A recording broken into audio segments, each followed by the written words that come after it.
आज की क्लास में हम लोग यह सीखेंगे कि परिमेय व्यंजक क्या होते हैं।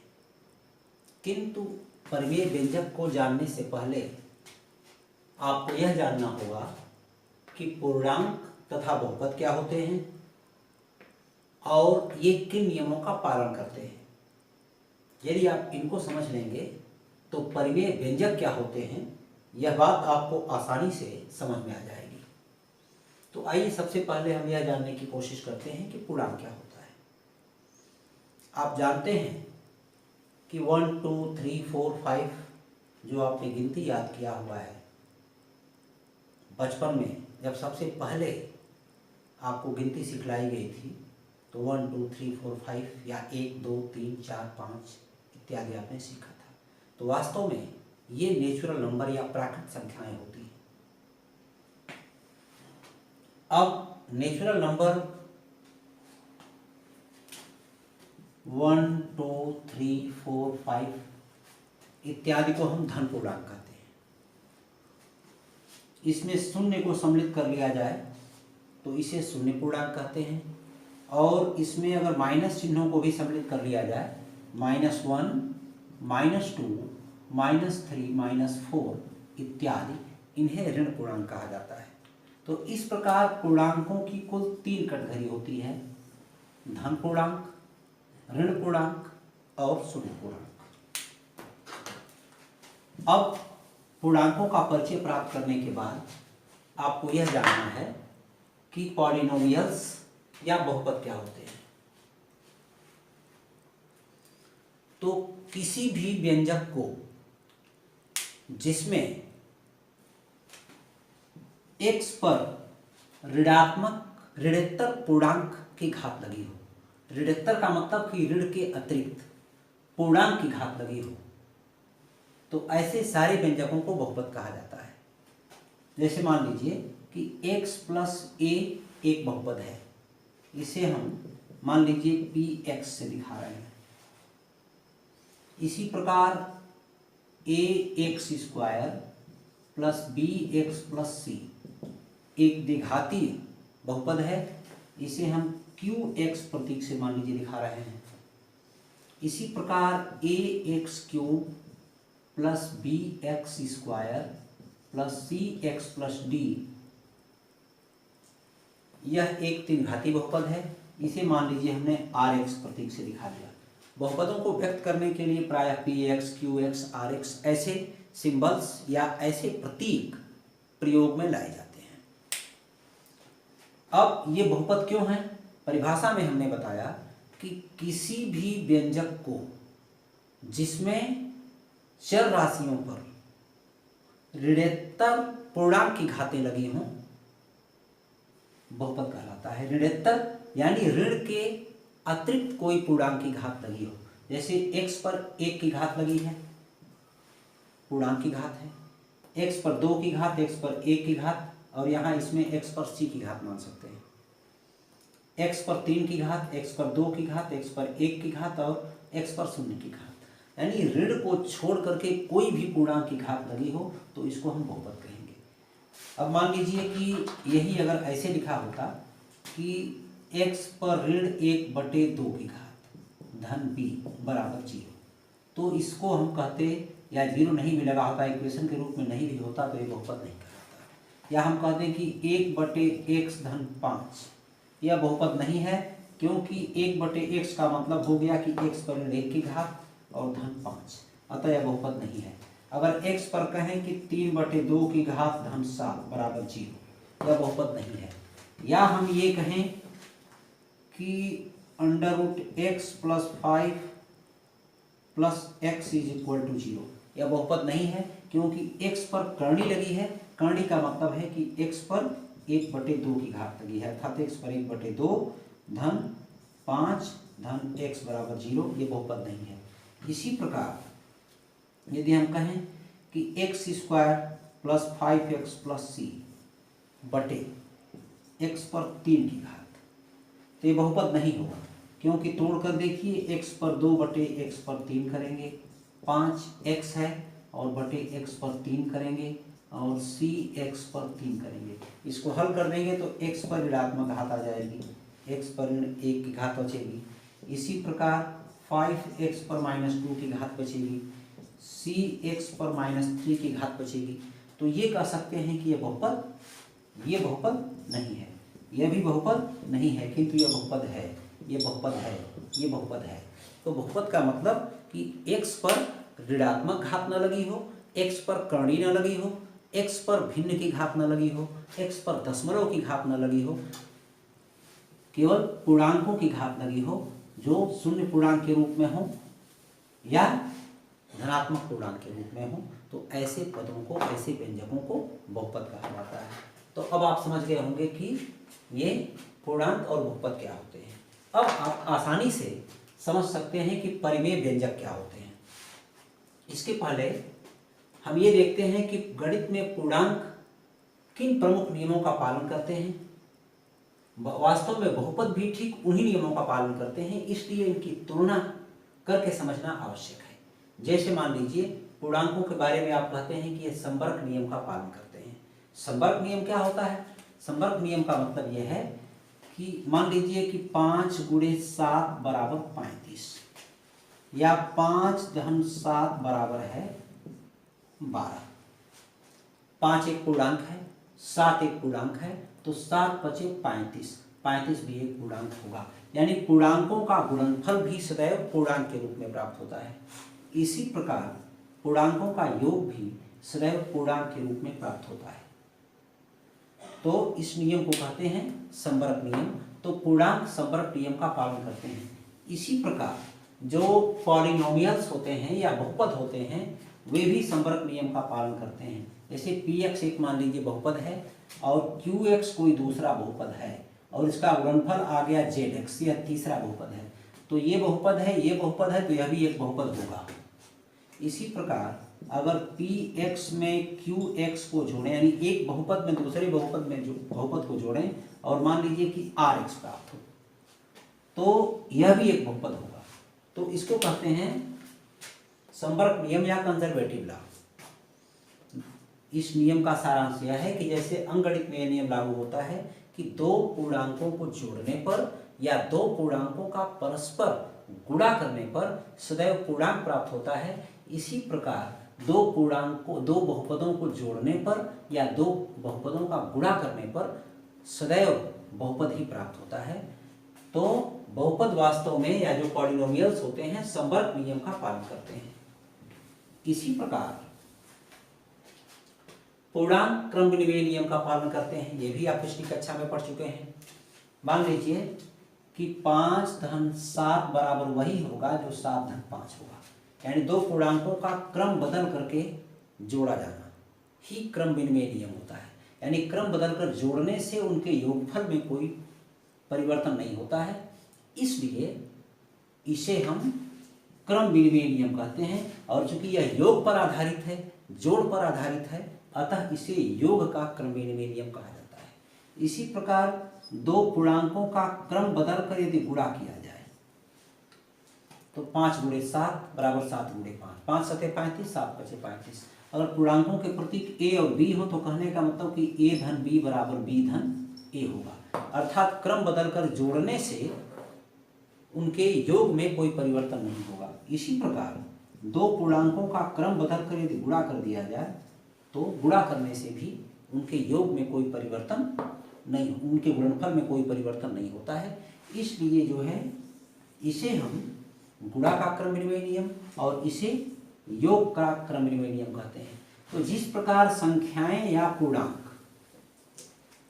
क्रम विनिमय नियम का पालन करते हैं या कम्यूटेटिव लॉ का पालन करते हैं, उसी प्रकार दो परिमेय व्यंजक भी क्रम विनिमय नियम का पालन करते हैं, चाहे वह क्रम विनिमय नियम जोड़ का हो चाहे गुणा का हो। जैसे मान लीजिए px + qx बराबर यहाँ भी होगा qx + px या px × qx बराबर qx × px, यानी ये भी क्रम विनिमय नियम का पालन करते हैं। इसी प्रकार साहचर्य नियम देख लीजिए। ये सब पिछली कक्षाओं में आप लोग पढ़ चुके हैं, किंतु यहाँ दोहरा लेंगे तो इस पर आपके 10वीं के बोर्ड एग्जाम के सिलेबस में इसको रखा गया है। इस पर से एक प्रश्न अवश्य पूछता है, अतः ध्यान से समझ लेंगे तो एक प्रश्न निश्चित रूप से आप विश्वासपूर्वक कर लेंगे। तो साहचर्य नियम, साहचर्य नियम का मतलब है, इसको आप कहते हैं एसोसिएटिव लॉ। ये भी दो प्रकार का होता है, योग का और गुणा का। a प्लस बी प्लस सी बराबर a प्लस बी प्लस सी, इसको योग का साहचर्य नियम कहते हैं। कहने का मतलब कि अगर मान लीजिए तीन संख्याओं को जोड़ना है, जैसे 5 है, 7 है, 3 है, तो ये कह सकते हैं 5 है धन 7 है धन 3 है, जोड़िए। कहने का मतलब है कि 7 और 3 को पहले जोड़ लीजिए, 5 को उसके बाद जोड़िए, तो 7 3 10 5 15, या फिर 5 और 7 को पहले जोड़ लीजिए, 3 को उसके बाद जोड़िए, तो 7 5 12 3 15, तो हर हाल में 15 होगा। इसको योग का साहचर्य नियम कहते हैं। इसी प्रकार a इंटू बी इंटू सी बराबर a इंटू बी, पहले गुणा करिए फिर c का गुणा करिए, तो यानी जो है युग्म बना करके, युग्म का क्रम बदल करके गुणा करने से गुणनफल में भी कोई फर्क नहीं पड़ता है, इसलिए इसको गुणनफल का साहचर्य नियम कहा जाता है। तो जिस प्रकार से संख्याएं योग और गुणनफल के साहचर्य नियम का पालन करती हैं, उसी प्रकार जो बीजगणितीय व्यंजक और बहुपद होते हैं वे भी साहचर्य नियमों का पालन करते हैं। अर्थात px plus qx plus rx वही होगा जो px प्लस qx और प्लस rx का मान होगा। गुणा में भी यही नियम लागू हो जाएगा, अर्थात px गुणे qx गुणे rx का मान वही होगा जो px गुणे qx गुणे rx का होगा। तो बहुपदों या पॉलिनोमियल्स में भी जो है यदि साहचर्य नियम लगाया जाए तो वो गलत नहीं होगा, वो भी उस नियम का पालन करते हैं। इसी प्रकार वितरण नियम, आप जानते हैं कि संख्याएं योग के वितरण नियम का पालन करती हैं। वितरण नियम क्या है? जैसे मान लीजिए कि a प्लस बी में c का गुणा है, तो इसका मतलब है कि c का a में भी गुणा है और c का b में भी गुणा है, तो a गुणे c धन b गुणे c, इसको कहते हैं वितरण नियम, क्योंकि c का योगफल पर वितरण हो गया है। इसी प्रकार अगर यहाँ माइनस होता तो माइनस पर भी c बढ़ जाता, अर्थात c का a और b दोनों में गुणा होता। ठीक इसी नियम का पालन, जैसे मान लीजिए हम संख्यात्मक उदाहरण देकर कह रहे हैं 5 धन 7 गुणे 2 बराबर 2 का 5 में गुणा करिए, 5 गुणे 2 धन 7 गुणे 2। अब यहाँ जोड़ के तब गुणा करिए, 7 5 12 दुना के 24, यहाँ लिखिए 5 दुना के 10 और 7 दुना के 14, 14 10 24। तो इस प्रकार जो गुणा होता है वह योग या अंतर पर वितरित हो जाता है, इसलिए इसको कहते हैं वितरण नियम या डिस्ट्रीब्यूटिव लॉ। जो बहुपद होते हैं वे भी डिस्ट्रीब्यूटिव नियम का पालन करते हैं, जैसे px प्लस qx में यदि rx से गुणा किया जाए तो इसका मतलब है कि rx का गुणा px में भी होगा, qx में भी होगा, तो px गुणे rx धन qx गुणे rx, तो इस नियम का पालन करते हैं। तो अब आपको जो है ये समझने में आसानी होगी कि परिमेय व्यंजक क्या होते हैं, इसे आप लोग समझ गए होंगे। पूर्णांक और बहुपद क्या होते हैं, संवरक नियम क्या होता है, क्रमविनिमय नियम क्या होता है, साहचर्य नियम क्या होता है, वितरण नियम क्या होता है।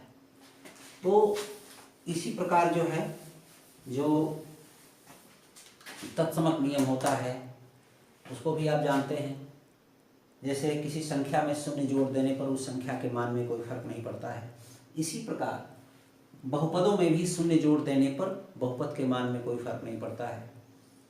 अगर किसी संख्या में 1 से गुणा कर दिया जाए तो उसके मान में कोई फर्क नहीं पड़ता है। इसी प्रकार किसी बीजगणितीय बहुपद में भी यदि 1 से गुणा कर दिया जाए तो उसके मान में कोई फर्क नहीं पड़ता है।